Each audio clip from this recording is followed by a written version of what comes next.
보신 분 있으세요? 우리 예림자매님 역시 빠지지 않으시고. 예. 혹시 이 영화 보신 적 있으신 분? 노잉.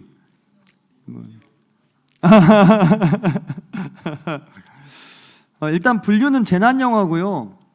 재난 영화인데 되게 뭐랄까 이 그 흐름이 이거 나온 다음에 뭐 기독교 영화단 욕도 많이 먹었어요. 이거. 예. 재난 영화 보통 마지막에 최후에 보통 주인공들 살아남잖아요. 여긴 죽습니다. 예. 지구가 멸망하면서 죽어요, 같이. 예. 근데 오히려 죽어서 시원하다고 하신 분들도 있더라고요. 이게 리뷰 보니까 어설프게 살리지 않고 죽여버려서 시원하다고. 근데 네. 뭐 대충 스토리는 미래에 있을 그 재난들을 미리 숫자로 예언을 해놨고 그대로 이루어지는 걸 우연치 않게 이 주인공이 발견하게 되면서 어떻게 하면 이거를 빠져나갈 수 있겠나 이걸 계속 살펴봤는데 결국 마지막에 이제 다 죽는다 이렇게 예언이 되어 있는데 그 상황에서 자기 아들을 포함한 몇몇 선택받은 사람들만 우주의 이제 초월적인 어떤 문명에서 와가지고 데리고 간다 뭐 이런 내용이에요. 그래서 나중에 아이들은 그 낙원으로 들어가요. 그리고 아빠는 죽고 지구에서 그런 영화인데 뭐 이렇게 이제 망하거든요. 예, 순식간에 망해버려요. 태양풍 때문에 아주 시원하게 마지막에 재난 영화이면서도 지구를 없애버리는 그런 영화이긴 한데 그러니까 우리가 좀 그런 거죠. 사실 우리가 종말론을 공부를 하다 보면 되게 비현실적으로 느껴질 때가 있어요. 그래서 종말론이 좀 각광받지 않는 이유도 이게 잘못 빠지면 시한부 종말론이 돼가지고 이단이 돼버리고 그렇다고 그렇다고 내가 이거를 이렇게 온전한 정신으로 듣자니 SF 판타지 같고 예, 현실감이 없고 그러다 보니까 우리가 되게 괴리감이 느껴지는데 한 번씩 이런 뭐 완벽하게 매칭이 되는 건 아니겠지만 우리의 어떤 상상력을 좀 자극하는 우리 좀 눈으로 봐야 좀 더 이렇게 실감이 나잖아요. 이런 영화 이렇게 보시면 조금 좀 느낌이 좀 살지 않을까 싶은 생각이 드는데요. 혹시 좀 여유 있으시면 뭐 2009년도에 나온 거니까 아마 구매가 가능할 거예요. 그래서 한번 보시는 것도 나쁘지 않겠다는 생각도 좀 들고 저도 한번 아직 저도 못 봤는데 한번 보고 싶더라고요. 예. 이렇게 좀 생각을 하시면 좋겠고 제가 지난 시간에 뭐 2050년 이야기 해드렸잖아요. 2045년 뭐 기술적 특이점 이런 거 들어보신 분들 아마 있으실 텐데 생명체의 지능의 총합이 인공지능의 지능에 미치지 못하는 인공지능의 지능이 역전하는 시대가 거의 틀림없이 온다. 거의 틀림없이 옵니다. 세상의 모든 석학과 교수들과 뭐 이렇게 뭐 어중이 떠중이들이 아니라 진짜 초인류 0.2% 안에 들어가는 지성들이 공통적으로 다 이야기하고 있는 거. 근데 그 시기가 뭐 이야기는 많은데 45년에서 50년 사이쯤이 될 거다. 그리고 여러분들은 다행히도 그때 살아있을 가능성이 높다라는 거죠. 당장에 뭐 2050년이 아니라 2030년만 되더라도 지금과는 전혀 다른 세상이 펼쳐질 거라고 많이들 이야기해요. 불과 8년 남았죠. 그죠? 우리는 잘 실감이 안 돼요. 우리는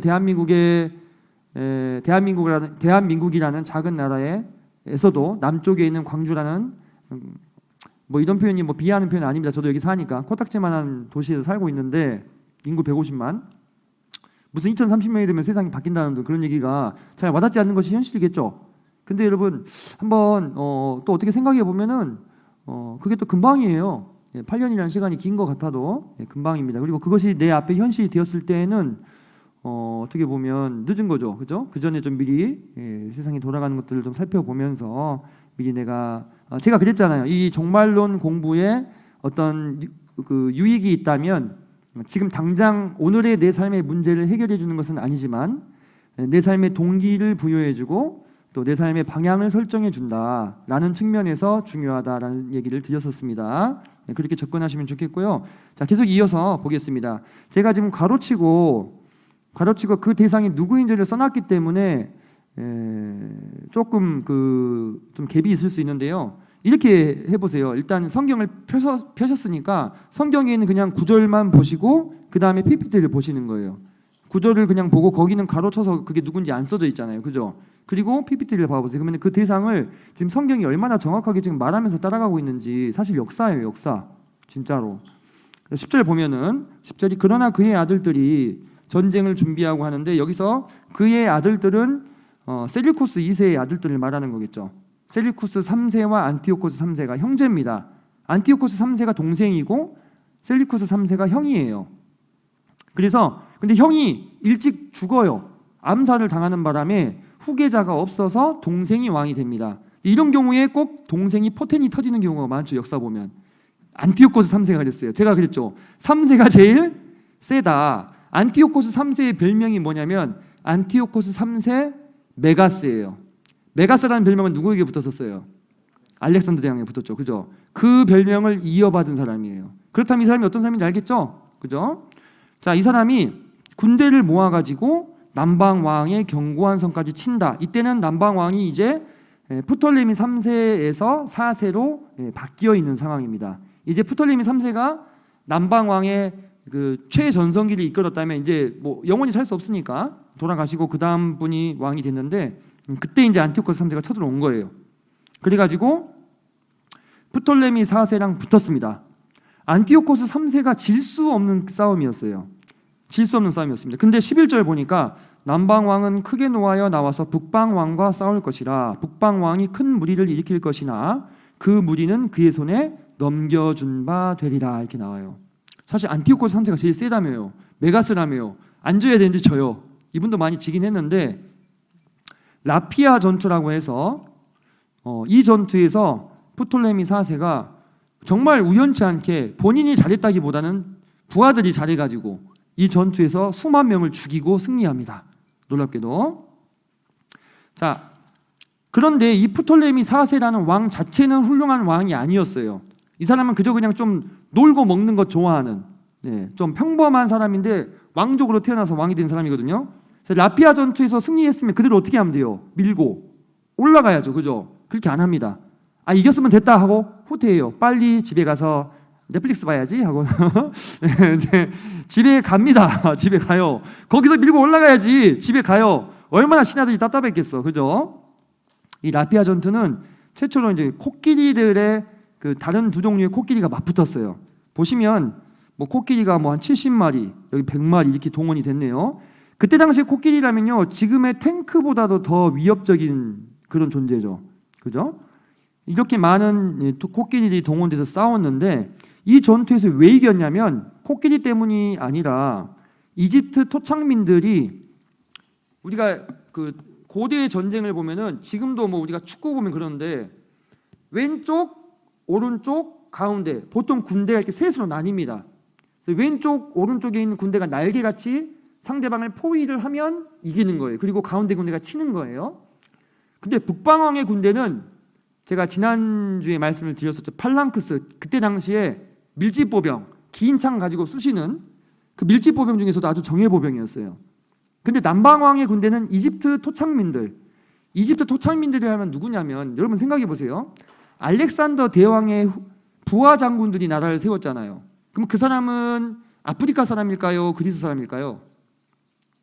누굴까요? 그리스 사람이죠. 알렉산더 대왕의 부하니까. 그러니까 이집트 토착민들은 흑인들이에요. 흑인들 아니면 아랍인들. 근데 그 위에서 지도자는 누구예요? 그리스 사람들인 거예요. 게다가 프톨레미 왕조는 오빠 동생끼리 결혼했어요. 근친 결혼이 이집트 왕조의 특징이거든요. 그걸 이어받아가지고 오빠랑 동생이랑. 근데 이상하게 생각하면 안 되는 게 옛날에 왕실에서는 같이 크질 않았어요. 다 따로따로 키웠죠. 그죠? 그러다 보니까 뭐 남매지간이어도 뭐 우리가 생각하는 남매 같은 그런 사이가 아니에요. 그냥 남남이지 어떻게 보면. 결혼해가지고 부부를 이루고 살았었기 때문에 그 후손들도 다 누구예요? 다 백인이죠. 그죠? 그래서 이 이집트 토착민들이 자기들이 열심히 싸워가지고 이긴 거예요. 그리스 중장보병을. 그러면 사람이 어떤 마음이 들겠어요? 아, 우리 잘했는데 우리 정치에도 끼워주세요. 이런 얘기가 나올 거 아니에요. 그죠? 그래가지고 이 이집트 토착민들이 자꾸 반란을 일으키게 됩니다. 이게 자꾸 남방 왕국을 깎아먹는 계기가 돼요. 그러니까 전투에서는 분명히 이겼는데 이 전투 때문에 프톨레미 왕조가 오히려 몰락해 가게 돼요. 희한하죠? 사람 일은 참 알 수 없는 것 같아요. 13절 봅시다. 북방왕, 아까 그 왕이에요. 진왕. 돌아가서 다시 군대를 전보다 더 많이 준비하였다가 곧 몇 해 후에 대군과 많은 물건을 거느리고 오리라. 이때는 이 안티오코스 3세가 돌아가 가지고 다른 곳을 정벌을 합니다. 우리 셀리코스 왕조 아까 그 영토 봤잖아요. 이 남쪽 이집트로 가는 곳만 있는 게 아니었죠. 저 동쪽으로 엄청나게 넓잖아요. 거기를 알렉산더 대왕이 정복했던 길을 따라가면서 다시 정복을 해요. 그래서 이 사람이 이때 메가스라는 별명을 받게 돼요. 그리고 나서 성공을 하고 나서 다시 돌아옵니다. 이때는 언제였냐? 약간 사람이 트라우마가 있잖아. 전쟁에서 지면. 프톨레미 4세 별거 아니라고 생각했는데 맨날 놀고 먹는 허랑방탕한 왕이라고 생각했는데 붙었는데 져버렸어. 다시 싸우기가 좀 껄쩍지근하잖아요. 근데 이 사람이 죽고 그의 아들이 왕이 된 거예요. 근데 몇 살? 6살. 재원이. 그럼 어때요? 해볼만 하지. 뭐지 피도 안 먹는 것이 왕이라고 하면서 내가 이겨주겠다고 이제 간 거예요. 안티오코스 3세가. 자, 14절 보면 14절 성경 보면 그때 여러 사람이 일어나서 이렇게 예언이 되어 있죠. 실제 여러 사람이 일어납니다. 남방왕을 치기 위해서. 왜 그랬겠어요? 한번 배경을 생각해 보세요. 6살 난 왕이라니까요. 이 기회에 단단히 한몫 뜯어야 되지 않겠어요? 왕이 약할 때, 그죠? 그래서 필리포스 5세도 이 사람 마케도니아의 왕이었어요. 마케도니아. 그 갈라진 네 왕국 중에 한 곳입니다. 그리고 이집트 토착민들도 아까 제가 배경 설명해드렸죠? 같이 막 날린 거예요. 남방 왕을 칩니다. 그리고 유대 땅에서도 반 이집트 세력들이 쳐요. 이때 당시까지만 하더라도 유대 땅을 프톨레미 왕가가 다스리고 있었어요. 제가 그랬잖아요. 3세가 제일 세다고. 프톨레미 3세가 셌잖아요. 그때 유대 땅을 확실하게 제압을 하고 있었어요. 아직 안티오코스 3세는 이 땅에서 이기지를 못했어. 아까 졌잖아요. 라피아 전투에서. 그죠? 근데 그들이 오히려 넘어지게 됩니다. 왜 넘어지게 되냐면 이 유대인들이 전쟁에 가담한 이유는 동맹군으로서 애굽을 몰아내고 독립하려고 한 거예요. 이 프톨레미 왕가의 영향권으로부터. 근데 늑대가 물러가면 누가 와요? 호랑이가 오는 법이지. 셀류코스 왕조가 유대 땅을 가만두겠어요? 게다가 이 사람은 안티오코스 3세 이제 메가스라는 알렉산더 대왕의 이 별명을 이어받은 사람이란 말이에요. 절대 가만 안 두죠. 이때 승리하면서 안티오코스 3세가 유대 땅에 대한 자신의 이 지배권을 확립하게 됩니다. 15절 보면 이 예언이 얼마나 자세하게 되어 있냐면 이에 북방왕은 15절에 북방왕은 지금 안티오코스 3세죠. 줄여서 안3세라고 합시다. 안3세. 토성을 쌓고 견고한 성읍을 점령할 것이요. 이때 이 셀류코스 왕조의 유일한 히든 카드, 이 희망이 스코파스 장군이라는 분이에요. 아주 전쟁을 잘하는 사람이었는데 이 사람이 바로 왕이 택한 군대였습니다. 왕이 택한 군대. 처음에 이겨요. 그래서 안3세를 막 몰아붙입니다. 그런데 안티오코스 3세가 경험치를 많이 쌓았단 말이에요. 동방 원정을 하면서 이제 안 지죠. 오히려 역으로 포위해가지고 이들을 모조리 다 항복시킵니다. 15절이 그렇게 자세하게 설명이 되어 있고 실제 역사에는 그렇게 이루어졌어요. 그리고 16절 보니까 오직 와서 치는 자가 자기 마음대로 행하리니 그를 당할 사람이 없겠고. 안티오코스 3세 말하는 거죠. 그는 영화로운 땅에 설 것이. 영화로운 땅이라면 무조건 어디입니까? 이스라엘 땅 말하는 겁니다. 그의 손에는 멸망이 있으리라. 이때 안티오코스 3세는 주변에 대적할 사람이 없는 상태였습니다. 자, 그리고 그가 결심하고 전국의 힘을 다하여 이르렀다가 그 프톨레미 5세죠. 그와 화친하고 자신의 딸을 줍니다. 이 딸이 클레오파트라예요. 여러분이 아는 그 클레오파트라가 아니에요. 그 클레오파트라는 역사적으로 클레오파트라 7세입니다. 이 사람은 1세예요. 이때부터 이제 시작하는 거죠. 네. 그래서 이 클레오파트라 1세를 안티오코스 3세가 프톨레미 5세에 헷갈린다, 그죠? 네. 아내로 줘요. 왜 줄까?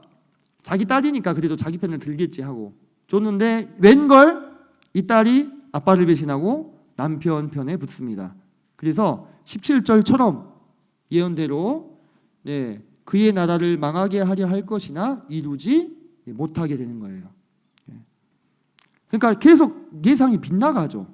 그렇게 돼야 되는데 안 되는 거예요. 라피아 전투에서 셀류쿠스가 이겨야 되는데 갑자기 역전을 당하고, 그죠? 딸을 줘가지고 조정하려고 하는데 조정이 안 되고 딸이 아버지를 배신하고 이런 상황. 안티오코스 3세가 참 고생을 많이 했어요. 그리고는 18절에 보면 그 후에 그가 그의 얼굴을 바닷가로 돌려 많이 점령할 것이나 바닷가의 땅들을 이제 해안가를 따라가면서 점령합니다. 한 장군이 나타나 그의 정복을 그치게 하고 그 수치를 그에게로 돌릴 것이므로. 자, 이게 무엇이냐? 이때 나타난 장군이 바로 스키피오 아시아티쿠스라는 분인데 잘 모를 거예요. 여러분 혹시 한니발이라는 장군 아세요? 로마와 카르타고가 싸울 때 2차 포에니 전쟁에서 엄청나게 로마를 괴롭힌 장군입니다. 한니발이라고. 그 한니발을 이긴 사람이 누구냐면 바로 스키피오 아프리카누스예요. 이 사람의 형이에요. 형. 그때 한니발이 지고 누구한테 도망쳐 있었냐면 안티오코스 3세한테 도망가 있었어요. 왜냐? 이 안티오코스 3세가 그때 당시에 로마가 어마어마하게 커지고 있었어요. 그 로마를 대적할 수 있는 유일한 사람으로 꼽혔거든요. 그러니까 한니발이 그 사람한테 도망간 거예요. 그래서 싸웠는데 이 안티오코스 3세가 한니발 장군을 장수로 쓰지를 않습니다. 예. 한니발은 전공 과목이 뭐예요? 지상전이에요. 근데 한니발한테 해전을 맡겨요. 해전을 맡기고 자기가 직접 군대를 동원해서 싸우는데 그게 바로 마그네시아 전투입니다. 이 마그네시아 전투에서 아주 끽소리도 못하고 져버려요. 군대는 무려 2배 이상이었는데 마그네시아 전투에서 3만 대 7만으로 붙었는데 로마는 뭐 기록에 따라서 조금 이제 과장이 있을 수 있으니까 500명에서 5,000명 정도 죽었다는 얘기가 있어요. 근데 셀류쿠스 왕조의 7만은 거의 5만 이상 죽고 포로로 잡히고 그렇게 됩니다. 완전히 진 거죠, 그죠? 이때 여러분들 썼던 로마군의 무기가 여기 그림 보시면 이 제가 지난주에 얘기 드렸던 로마 군단병들이 쓰는 글라디우스라는 검이에요. 별로 안 길어요. 한 60cm 정도밖에 안 돼요. 이 정도. 근데 그리스 군대가 쓰는 무기는 기다란 창이에요. 3m 정도 돼요. 이걸로 찌르는 거예요. 방패로 다 막아놓고. 이기기가 어렵겠죠. 근데 로마군들이 이 싸움의 귀신이에요. 특히 백부장들. 여러분들 이 사복음서에 나오는 백부장들 있죠. 되게 경건하죠. 그 사람들 전장에 나오면요 피를 다 뒤집어 쓰고 피칠갑을 하고 이 전장을 누비는 이 싸움의 귀신들입니다. 그런 사람들만 백부장을 시켜줬어요. 기본적으로 혼자서 일당 100 하는 사람들. 네. 그러니까 우리가 이 사복음서에서 만나는 이 백부장들은 네, 쉽게 보면 안 돼요. 네. 그 사람들이 이 방패를 들고 창으로 쑤시고 있는데 그 사이에 비집고 들어가서 주로 배를 찔러서 죽이는 거예요. 팔이나 다리가 아니라. 배는 찔리면 어때요? 못 살죠. 그죠? 그것만 전문적으로 연습을 시키는 거예요. 붙어가지고 쑥 쑤시고 붙어가지고 쑤시고. 칼이 짧아. 붙으면 무조건 어때요? 죽는 거예요. 창은 길죠. 창은 기니까 이 긴 창대 안으로 사람이 들으면 어떻게 할 수가 없잖아요. 그죠? 이게 로마의 군단병이 그리스를 이긴 비결인데 이렇게 해서 져요. 메가스인데 로마를 만나버렸어. 로마에 대해서 무슨 짐승이라고 얘기합니까? 심히 두렵고 무서운 짐승. 이빨로 부수고 먹고 쓰러뜨린다고 했잖아요. 그죠? 로마가 얼마나 강한지 대적해서 이길 수가 없어. 맨날 적은 숫자로 싸워도 맨날 이기는 거예요. 어떻게 이겨? 어떻게 해? 그리고 나서 이 안티오코스 3세는 19절에 보니까 다시는 보이지 아니하리라 했죠. 네, 암살당하게 됩니다. 마지막에. 그리고 나서 20절에 보면 그 왕위를 이을 자가 나옵니다. 20절에 그 자가 누구냐? 셀류쿠스 4세예요. 근데 압제자를 그 나라의 아름다운 곳으로 두루 다니게 할 것이다 이렇게 했어요. 압제자가 원어적으로 보면 세금 징수인을 말해요. 근데 왜 세금 징수인을 보냈냐면 앞선 마그네시아 전투에서 졌죠. 그럼 로마는 싸움에 지면 무조건 뭘 요구했냐면 이 전쟁 보상금을 요구했어요. 15,000달란트. 오늘날 돈으로 대충 환산하면 13조 5천억 정도. 요거를 거둘려면 어떻게 해야 될까요? 세금 징수인을 많이 보내야 되겠죠. 그죠? 네, 어마어마하게 돈을 거두어 드려야 되는 상황이었던 거예요. 셀리쿠스 4세는 어떻게 보면 아버지가 싼 똥 치우다가 불쌍하게 세상을 떠난 왕인데 좀 불쌍하더라고요. 욕도 많이 먹고. 마그네시아 전투의 대가로 전쟁 배상금 15,000달란트를 갚기 위해서 세금 징수인을 보냈는데 그 보낸 징수관이 누구냐면 헬리오도루스라는 사람이에요. 헬리오도루스. 근데 여기 되게 얽힌 재밌는 에피소드가 있어요. 이 사람이 예루살렘에 있는 성전에 돈이 많다는 소식을 들은 거예요. 그것을 빼앗으러 갔어요. 헬리오도루스가 예루살렘 성전 가서 돈 내놔! 뭐 이렇게 얘기는 하지 않았겠지만 이렇게 하니까 그 대제사장이 그 돈은 안 됩니다. 이렇게 실랑이를 벌이고 있는데 갑자기 하늘에서 무시무시한 기사들이 나타나가지고 이 헬리오도루스를 막 두들겨 팼다는 거예요. 그리고는 이제 이 사람이 죽으면 안 되잖아요. 셀리쿠스 왕조에서 파견한 사람인데 그래서 얼른 대제사장이 이 제사를 드리니까 이 사람이 살아났다. 라는 전설 같은 이야기인데 마카비서에 나옵니다. 마카비서 아시나요 혹시? 네, 이제 모르셔도 돼요. 왜냐하면 이거는 외경이라고 해가지고 우리가 인정하는 성경 말고 카톨릭에서 인정하는 성경에 이런 이야기가 나오는데 바로 이 헬리오도루스라는 이 사람이 제가 왜 이 이야기를 하냐면 이 사람이 바로 이 셀리쿠스 사슬을 죽여버려요. 돌아가가지고 좀 화가 났나?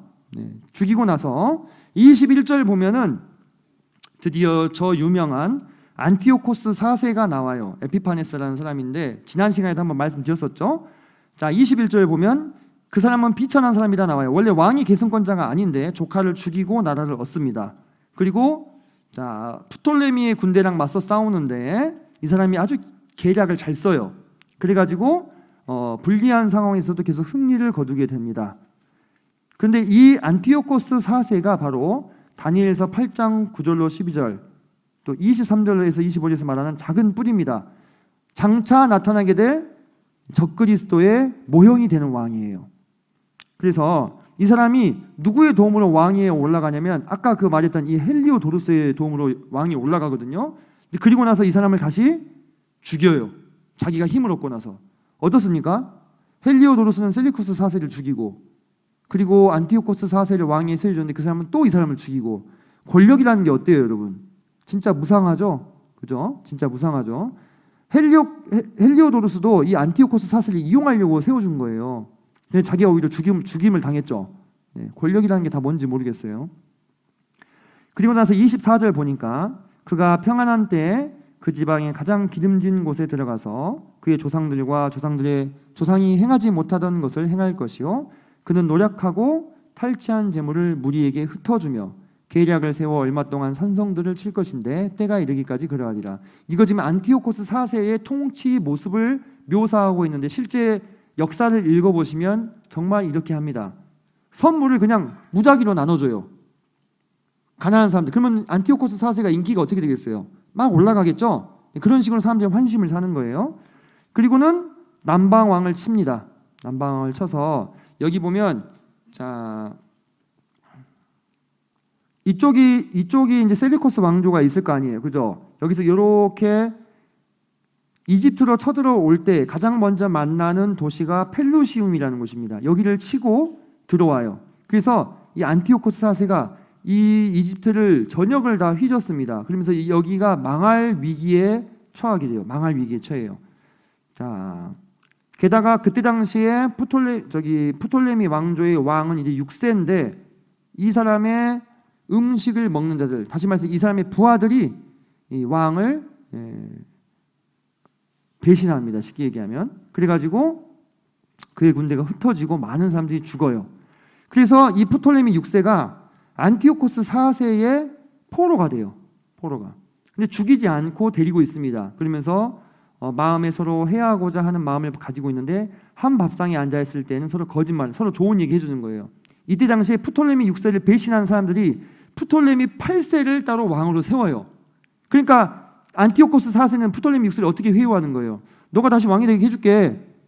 그러면 내 말 잘 들어. 이렇게 회유를 하는 거예요. 속으로는 서로 죽일 생각. 프톨레미 6세는 뭐라고 했어요? 죽을 수도 있으니까 알겠습니다 형님 하고 말 듣는 척하지만 마음속에는 저 나쁜 놈 이런 생각을 하고 있었겠죠. 그래서 이제 안티오코스 4세가 서로 이제 거짓말을 하다가 돌아갑니다. 프톨레미 6세를 다시 세워주고. 근데 이 6세가 아까 8세를 세웠다 했죠. 둘이 화해를 해버려요. 안티오코스 4세의 마음대로 안 돼버려. 그러니까 어때요? 이제 화가 나죠. 그래서 북방왕은 이때 많은 재물을 이집트에서 빼앗아 가서 단단히 한몫 잡은 다음에 본국으로 돌아가는데 가면서 이제 이 유대 땅을 핍박하기 시작합니다. 안티오코스 3세는 되게 이 종교를 인정해 줬는데 4세는 엄청난 핍박을 가해요. 그리고 유대인들 중에서도 이 헬라의 풍습을 따르려고 하는 사람들이 나타납니다. 그들이 백성 가운데 몇 사람이 임금에게 기꺼이, 이 백성은 지금 유대인들을 말하는 거예요. 이건 이제 마카비에 나오는 내용인데, 그는 그들에게 이 민족들의 규정을 따라도 좋다는 허락을 내렸다. 그리고 많은 전리품을 거두어서 올라갔다는 것이 마카비에도 나옵니다.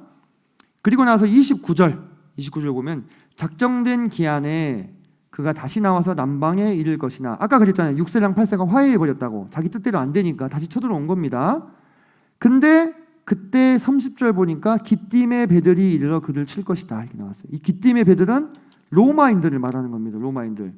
이 로마인들이, 근데 이 안티오코스 4세가 로마가 얼마나 강한지를 알아요. 왜냐? 자기 아버지가 누구예요? 안티오코스 3세. 로마한테 진 전투가 뭡니까? 마그네시아 전투. 그죠? 마그네시아 전투에서 지면서 전쟁 배상금도 물어주게 됐잖아요. 그리고 플러스 인질로 잡혀가요. 이 안티오코스 4세가 아들이니까 인질을 보내요. 로마로. 그래서 로마에 가서 다 본 거예요. 그 나라가 얼마나 강한지를.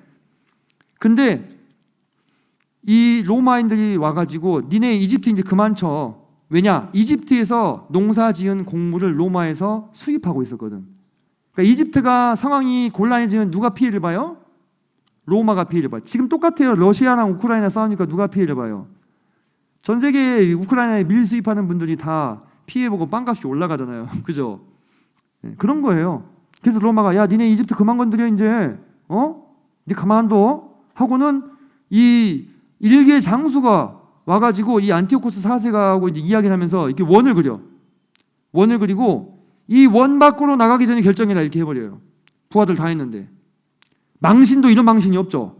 그죠? 근데 안티오코스 4세는 로마가 무섭다는 걸 알아요, 몰라요? 알죠. 그러니까 아무 말도 못하고 군대를 물릴 수밖에 없게 된 거예요. 여기 보세요.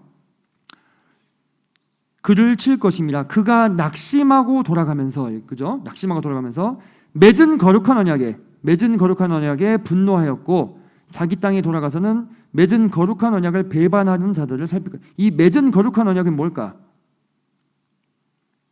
율법을 말하는 거예요. 네. 하나님과 이스라엘 사람들 사이에 맺은 거룩한 언약은 무엇밖에 없으니까 율법이, 그게 통째로 율법인 거거든요. 그래서 괜히 화풀이를 하는 거예요. 어디에다가? 유대 땅에다가. 유대 땅에 있는 사람들이 안 그래도 눈에 가시였는데 이번 기회에 열받아, 진짜 짜증나 하면서 로마를 어떻게 할 수는 없으니까 연약한 유대인들을 핍박을 하는 겁니다. 네.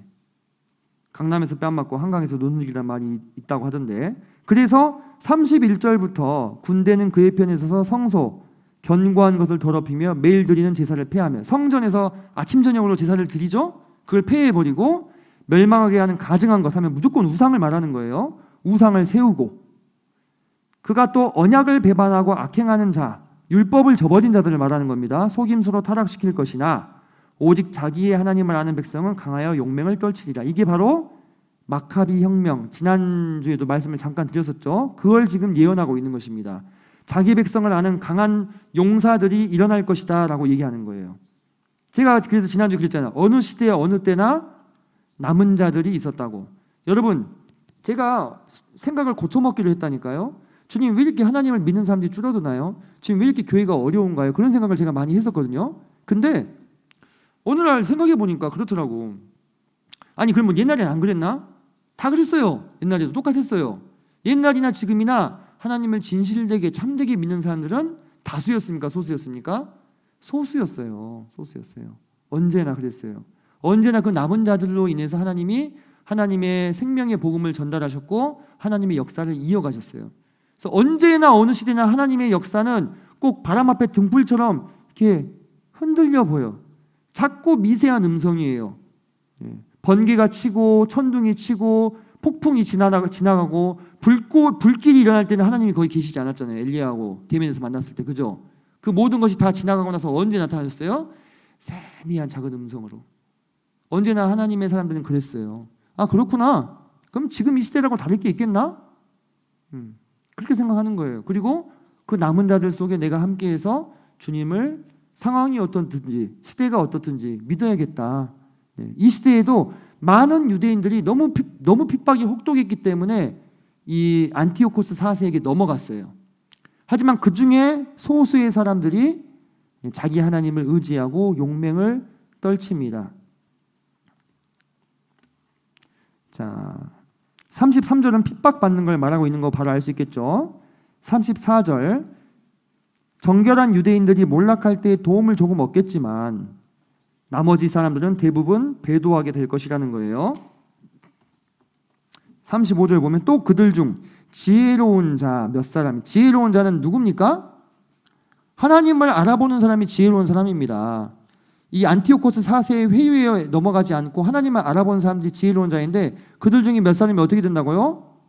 몰락한다고, 죽임을 당한다는 뜻이에요. 무리 중에서 연단을 받아 정결하게 되며 희게 되어 마지막 때까지 이르게 하리니 이는 아직 정한 기한이 남아있다. 이 정한 기한이 남아있다는 것은 누구에 대한 거예요? 유대 민족에 대한 거예요. 지금 여러분들 우리가 지금 계속 히데겔 강가의 환상을 보고 있죠. 히데겔 강가의 환상이 주어진 목적 아까 제가 말씀드렸죠. 다니엘서 10장 14절. 내 민족의 마지막 날에 당할 일에 대해서 얘기하고 있는 거예요. 좀 더우면 에어컨을 켤까요? 왜 에어컨 안 켜요? 에어컨 켭시다. 저도 땀이 나네요. 에어컨 좀 켜주세요.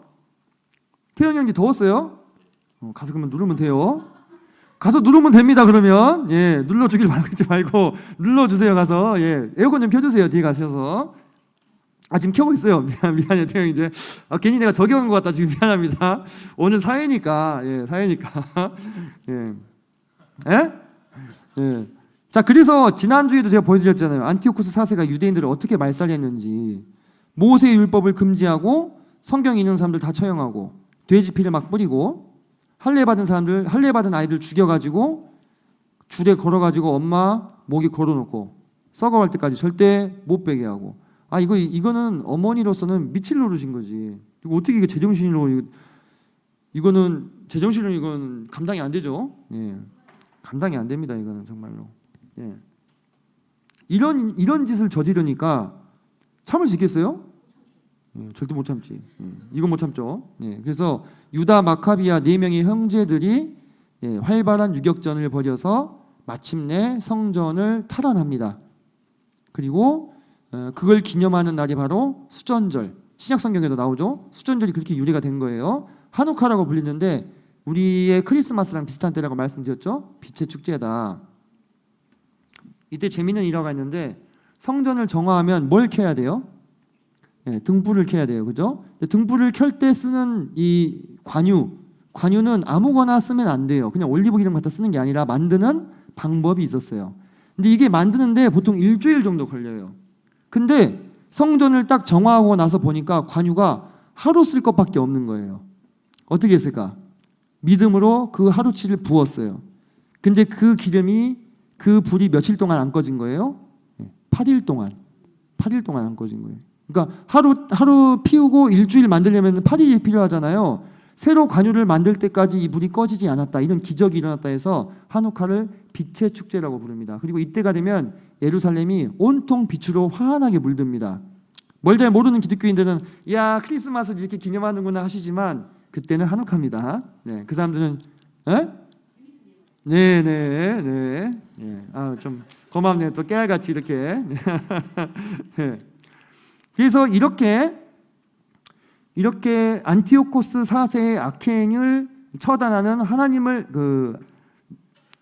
아는 백성, 그 백성이 11장 32절에 계시가 되어 있는 것입니다. 자, 33, 34, 35까지 이제 넘어갔죠? 그죠? 이제 거의 다 왔어요. 자, 그러면서 여러분 우리가 중요한 분기점을 맞이하게 되는데 36절을 한번 보세요. 36절 보면 자, 우리가 흐름대로 간다면 36절에 그 왕은 지금 누구를 받아야 돼요? 안티오코스 4세를 받아야 돼요. 맞죠? 앞에서 그렇게 쭉 얘기했으니까요. 근데 36절에 등장하는 그 왕은 좀 달라요. 뭔가 좀 결이 다릅니다. 이 36절로 39절에 나오는 이 왕은 도대체 누구인가? 자기 마음대로 행하는 건 비슷한데 스스로 높여 모든 신보다 크다 하며 비상한 말로 신들의 신을 대적하며 형통하기를 분노하심이 그칠 때까지 하리니 이는 그 작정된 일을 반드시 이룰 것입니다. 작정된 일이 뭘까? 큰 전쟁과 내 백성의 마지막 때에 있을 일들을 말하는 겁니다. 그 일을 이루는 키가 누구예요? 바로 이 왕이에요. 36절의 왕. 누구를 말하는 겁니까? 적 그리스도를 말하는 거예요. 아마 그때 다니엘이 이야기할 때는 불분명했을지도 몰라요. 누군지. 누구지 이 왕이? 근데 지금 2022년을 살고 있는 우리가 봤을 때는 누구예요? 정확하게 적 그리스도를 묘사하고 있습니다. 그래서 38절 보니까 강한 신을 공경한다. 누구를 섬깁니까? 사단을 섬겨요. 사단. 그리고 그의 조상들이 알지 못하던 신, 사단을 말하는 거예요. 금은 보석과 보물을 들여 공경한다. 여러분, 이 뒤에서 나오는데 적그리스도를 떠받치는 세 개의 우리가 산발이 의자를 세 개의 받침대가 있어요. 첫 번째가 세계 정부입니다. 두 번째가 단일화된 경제예요. 여러분들 지금 암호화폐뿐만 아니라 여러분들 그 디지털 화폐 알아요? 디지털 화폐? 지금 암호화폐뿐만 아니라 우리가 일반적으로 쓰는 우리 돈 내죠. 그 돈도 디지털화로 바꾸려고 하는 흐름이 계속 진행이 되고 있죠. 세계에서 제일 빨리 바뀌고 있는 데가 어딘지 아세요? 어디겠어요? 중국입니다. 중국은 이미 상당한 결제가 디지털 위안화로 이루어지고 있어요. 그 퍼센티지가 점점 올라갑니다. 왜냐? 왜 그럴까? 중국은 위조화폐가 너무 많아요. 위조화폐가 너무 많으니까 이 디지털 화폐 기술이 급속도로 발전하는 거예요. 돈으로 받으면 위조 지폐일 확률이 높은 거예요. 그러니까는 이거 디지털로 결제해달라 이렇게 하는 거예요. 물건 파는 사람들이. 그러다 보니까 급속도로 발달하고 있어요. 여러분, 그럼 중국이 우리 옆 동네죠. 그리고 우리가 중국이랑 무역량이 우리나라 무역하는 나라들 중에 두 번째로 많아요. 첫 번째는 미국이고, 우리나라가 영향을 많이 받지 않을 수 없는 곳이에요. 그리고 우리나라는 기본적으로 IT 강국이에요. 전국에 전국에 초고속 인터넷망이 잘 깔려 있는 곳이죠.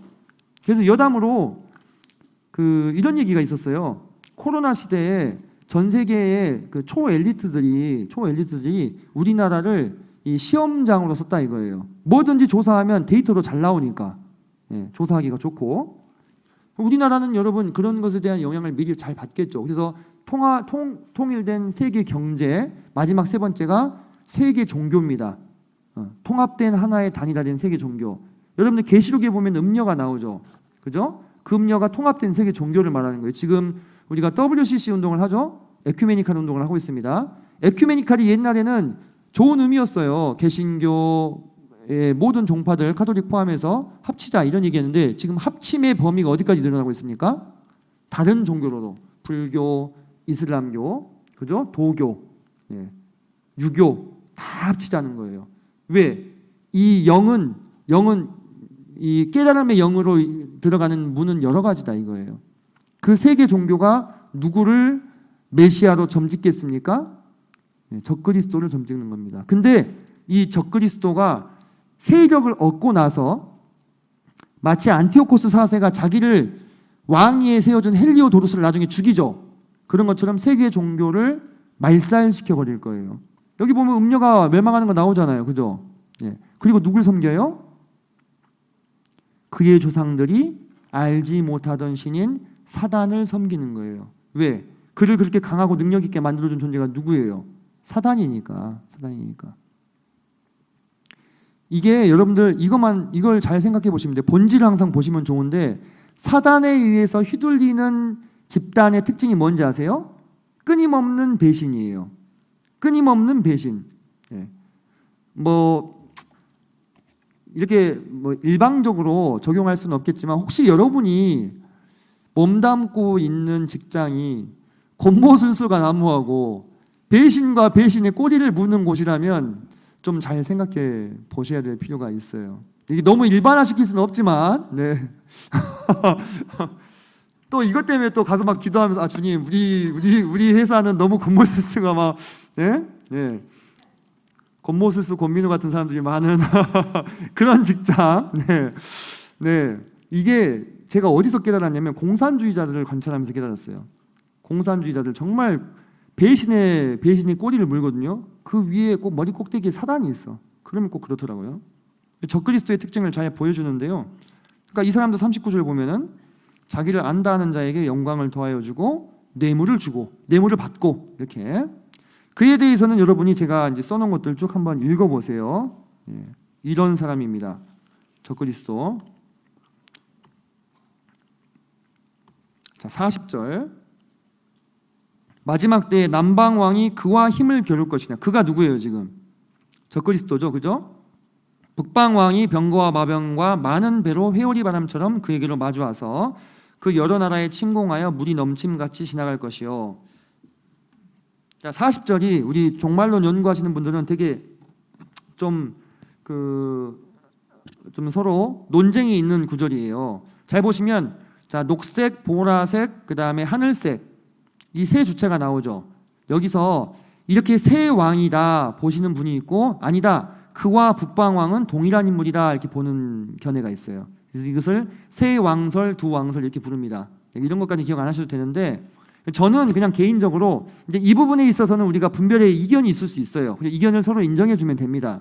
저는 이제 세 왕으로 봐요. 저는 세 왕으로 보는데 이건 학자들도 다 나뉘어져 있어요.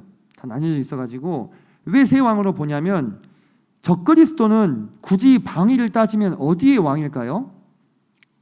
서방의 왕이에요. 서방의 왕.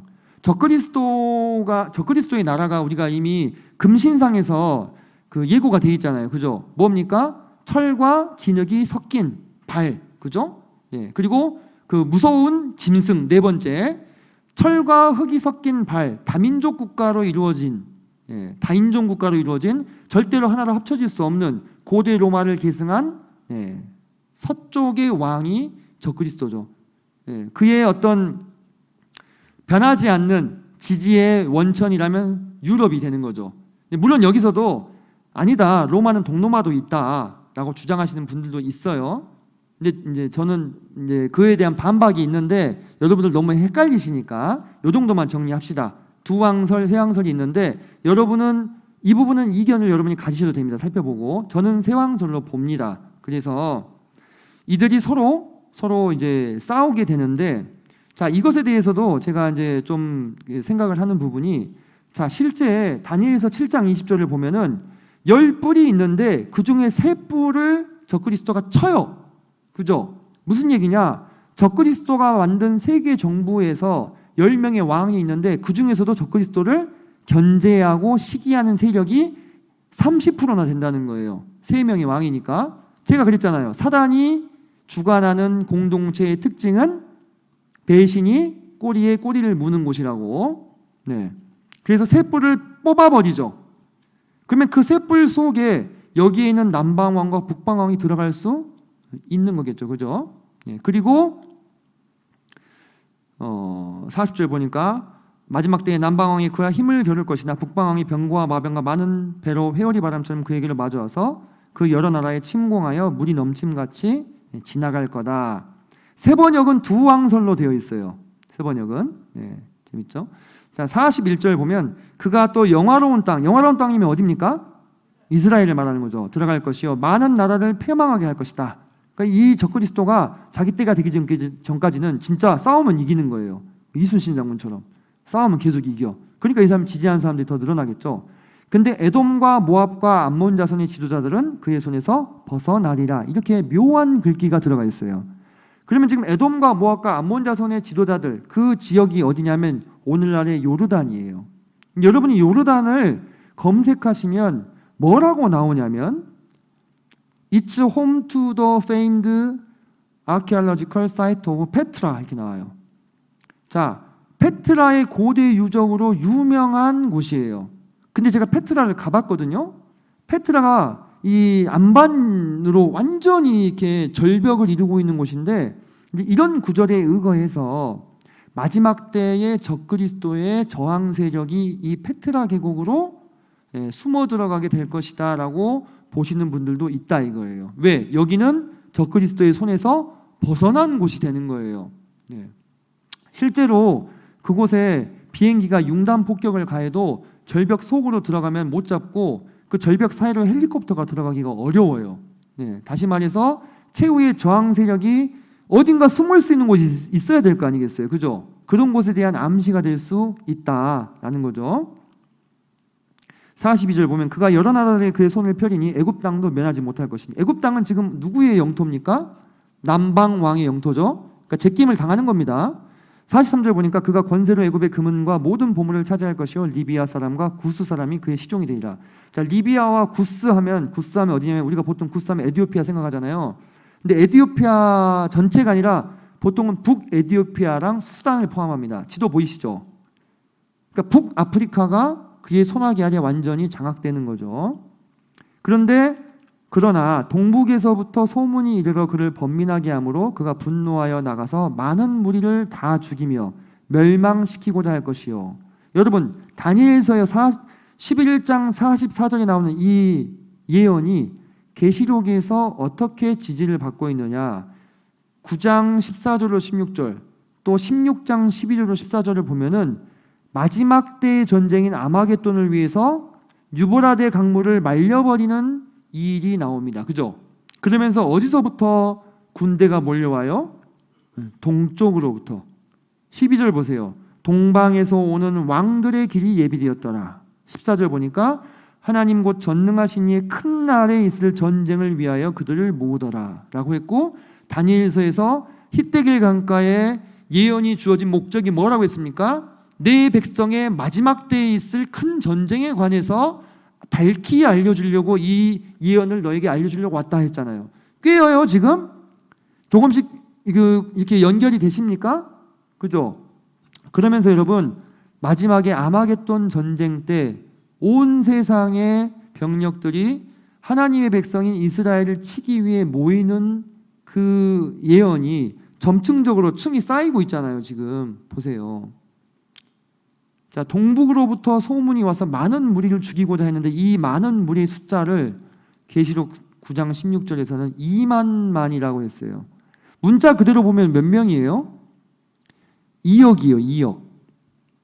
2억. 여러분, 군대 2억 명의 군대가 움직이는 거 보셨어요? 한 번이라도? 못 보셨죠? 중국 군대가 280만 명이거든요. 우리나라 군대가 한 65만 정도 되고요. 그래서 이 2만만을 문자 그대로 보기 어려워하시는 분들도 있습니다.